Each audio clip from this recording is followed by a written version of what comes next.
నందమూరి బాలకృష్ణ దర్శకుడు బాబీ కాంబినేషన్లో ఓ సినిమా రాబోతున్న విషయం తెలిసిందే.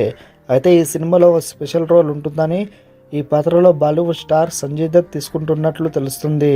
నిజానికి ఈ పాత్రలో మొదట సునీల్ శెట్టి పేరు వినిపించింది, కానీ తాజాగా సంజయ్ దత్ పేరు వినిపిస్తుంది. పాన్ ఇండియా మార్కెట్ను దృష్టిలో పెట్టుకొని ఈ పాత్రలో సంజయ్ దత్ను తీసుకుంటున్నారని టాక్. అన్నట్టు ఈ సినిమా ఎమోషనల్ యాక్షన్ డ్రామా ఫిల్మ్గా తెరకెక్కుతుంది. ఇక ఈ సినిమాలోని యాక్షన్ విజువల్స్ వండర్ఫుల్గా ఉంటాయంట. ముఖ్యంగా బాలయ్య గెటప్ అండ్ సెటప్ చాలా థ్రిల్లింగ్గా ఉంటుందంట. అలాగే ఈ సినిమా బాలయ్య టైప్ ఫక్తి యాక్షన్ డ్రామా కాదని, ఇదొక ఫ్యామిలీ బ్యాక్డ్రాప్లో సాగే ఎమోషనల్ డ్రామా అని ఇప్పటికి వార్తలు వచ్చాయి. కాగా ఈ సినిమాలో పాలిటిక్స్ నేపథ్యంలో కూడా ఓ ఫ్లాష్ బ్యాక్ ఉంటుందంట. అన్నట్టు ఈ సినిమాలో కూడా బాలయ్య డ్యూయల్ రోల్లో కనిపించబోతున్నారు. ఈ చిత్రాన్ని సితారా ఎంటర్టైన్మెంట్స్ బ్యానర్పై ప్రొడ్యూసర్ నాగవంశి నిర్మిస్తున్నారు. మరిన్ని అప్డేట్స్ కోసం మన ఛానల్ని సబ్స్క్రైబ్ చేసుకోండి.